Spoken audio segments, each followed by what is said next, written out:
Hi guys, so apologies for the state of me, but I've had a rough few days. I just want to come on here and make a quick update for anyone who doesn't follow me on Instagram or doesn't have Instagram, just so you all know what's happening.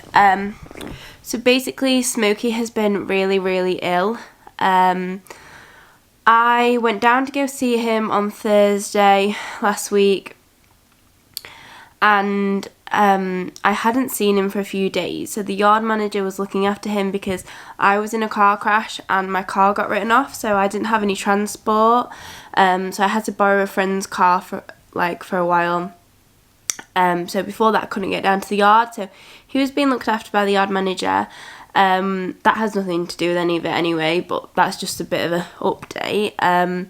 So I went down and started getting him ready for the farrier, started getting ready for the farrier coming. Sorry, my mind is literally all over the place.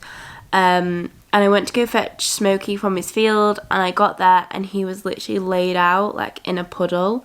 I genuinely thought he was dead. So I screamed and ran at him, and he lifted his head up, and I just knew straight away that that wasn't normal for Smokey. He never lays down.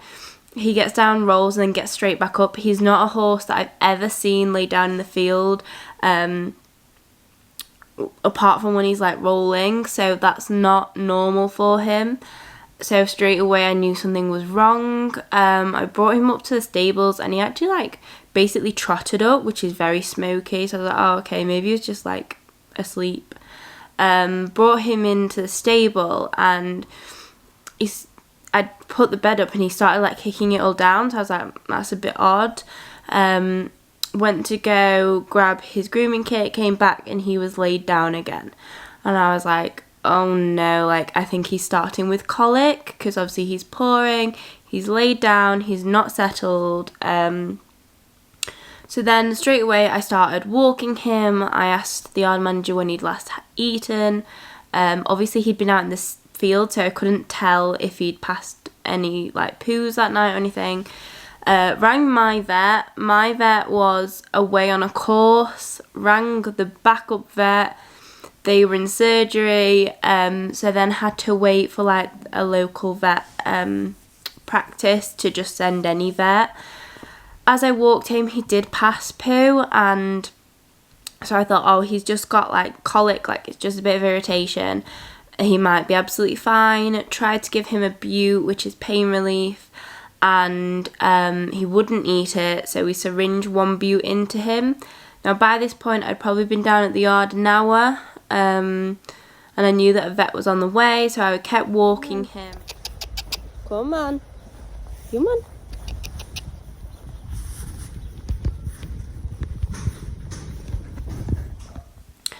And he just kept laying down. He honestly just wanted to lay down and not move. He was like a dying duck. He just wanted to lay down and not move at all.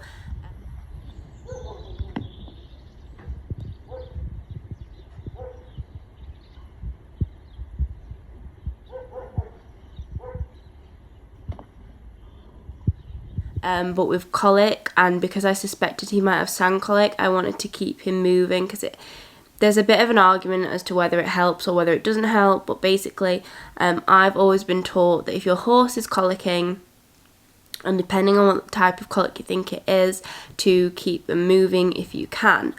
So that's what I was doing. I was walking him around in the school and in the round pen, just to try and keep his stomach moving, because it helps their stomach get back into the rhythm of moving, and not shutting down, which it does when they lay down. That's how he was laid when I found him in the field. So obviously by this point I'm thinking the bute should have kicked in, he should be looking a bit brighter, and he wasn't at all. If anything, he seemed to be deteriorating. So then that is when the vet arrived, did a visual inspection, listened to his gut, took his temperature. His temperature was slightly raised, but not significantly enough to make us worry about infection. And then he moved into the stable, and that is when I managed to get a little bit of footage. I'll show you what happened then. So this was Smokey in the stable. As you can see, his ears are back. He's looking particularly grumpy and not very happy. He was very unsettled and obviously in quite a bit of pain. You can tell by his eyes how he's got them kind of half closed, and he was very dull. So we brought him in so that the vet could do a rectal examination on him, which is basically where she puts her arm up his back end to feel what his digestive system is doing, and just see if there's any blockages she can feel in like the large intestine or anything like that. So to begin with, she was just giving him a sedative at this point, and then we were waiting for that sedative to start working on him. So this just puts him to sleep a little bit and means that he's going to stand nice and still, and just makes like having the rectal examination a bit nicer for him and safer for the vet as well. So he did stand really nicely for the rectal. He was honestly so good for everything that the vet did, from injecting him to doing all of the procedures. He literally just stood there and just leant his head on me the entire time. He did want to get down and roll, but he stood really nicely.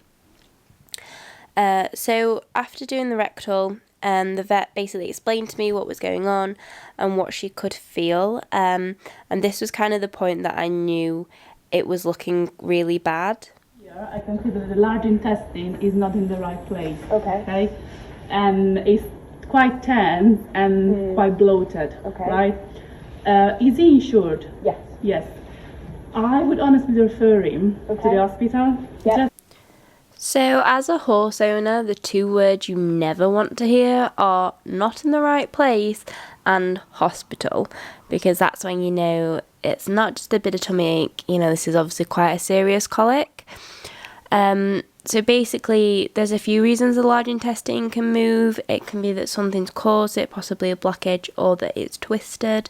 So obviously at this point we weren't too sure what had caused his large intestine to be displaced, which is obviously very worrying. And it was at this point that I started to get quite upset, as any horse owner would. You know, it's a serious thing when your horse has to go into the hospital, and you always know when it's serious when your vet asks you, are you insured? Because that means this is going to cost you a lot of money, which is obviously not what it's all about. But one thing I would say is I am so glad that Smokey was insured. It took a lot of worry off, because it just meant he could have whatever treatment he needed. So if you haven't got your horses insured, please do consider it, unless you've got a few thousand savings in a bank account to pay for things like this, because obviously it can happen to anyone at any time, colic. So the next thing that he had done by the vet that came out is she's now putting a tube up his nose to check his stomach. So we've checked the back end of his digestive system, and this is now checking the front section of his digestive system. So she's put a tube in to basically see what's going on at the front, see if there's any fluids there. This pretty much showed that his stomach was absolutely fine, like no fluid came out, there wasn't a build up or anything like that. So that was good. And again, he stood really nicely. He didn't like it going in initially, but who would like a tube going up the nose? And then it was really just us preparing to take him to the veterinary hospital.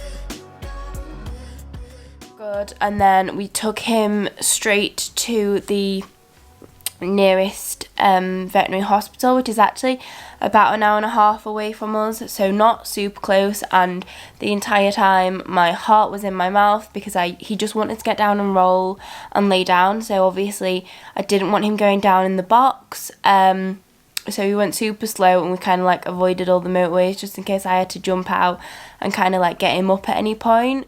But luckily he was absolutely fine. He travelled the full hour and a half really well. He kicked a little bit and was like pawing, but but that's to be expected. At least he didn't try and go down at all. So we got to the veterinary hospital, and the veterinary hospital he's at is at Rainbow, which is in York. They are an absolutely fantastic veterinary hospital. Like, we got there and I have never had service like that before. They saw to him super quickly. We literally got him off the box and he went straight into being seen. The head vet like stood and spoke to me for a little bit, took, you know, all the background details that she needed, while the team started assessing Smokey straight away. So they basically did everything that the previous vet had done, and then a few more tests. So they ran bloods on him, then they scanned him. So while they were scanning him, me and my dad sat in the box because obviously didn't know what the plan of action was going to be at that point. Then the vet came back out and said that they were going to x-ray him, and that it looked like he had sand colic. So sand colic is basically where, as the horse is eating, if they're on sand pasture, they ingest the sand, and because Smokey's quite a greedy boy, he pulls up the roots of the grass when he eats them. So basically he just ingested a lot of sand, but what they were concerned about was his colon. So the sand is where the colon has collected, and the weight of that had basically pulled the large intestine down. So they did an x-ray to see how much sand was in there, and then they came back out and basically said that his colon was absolutely full of sand, and that was the reason that he had the colic, and that was the reason for the large intestine to become displaced. Now, the issue with that is, obviously normally with colic, when it gets to this severity, you'd opt for surgery. But because the colon was so full, surgery wasn't really an option, because basically his colon, in order for them to clear it out, what they do is they put the horse on the side, and they obviously have to open them up and like grab the contents of the stomach and the digestive system out of the horse. And in order to do that, they'd have to lift this extremely heavy but very fragile colon out of Smokey. So basically there was a very, very high chance that his colon would have ruptured. So that was like a big kind of, oh my god, like, what do we do? Obviously he's in a lot of pain, he's very uncomfortable, and we can't do anything to relieve him all of a sudden. So what they did is they popped him in a stable, they put him on pain relief, and they basically told me, you know, go home, he's going to probably be in for a good few days in the veterinary hospital. And the way that they chose to try and deal with it was through management. So basically there's this thing called psyllium that if you feed them when they have sand colic, it helps grab up the sand and help pass through their system, because horses will just not pass the sand out. They'll pass a little bit of it, but if you've got a big build up, it just doesn't pass out their system, it just stays there and aggravates the colon. So yeah, basically it got to the point where we went home, drove an hour and a half back home, and the vet said to me, if he deteriorates or if he becomes extremely uncomfortable and starts thrashing or anything, they'd basically have to go for surgery. Like, that would be the only other option. It was like, kind of, if it got that bad, it'd be surgery or a put to sleep. So obviously that night I did not sleep at all, because the vet said, keep your phone on you, keep it on loud. If at any point he deteriorates, we'll give you a call and let you know what's happening, but it could be any hour of the night. And obviously he was in a pretty bad way when we dropped him off, so I was extremely anxious. Luckily they did not phone me the first night that he was in. I got a phone call the next morning just as an update to say he was extremely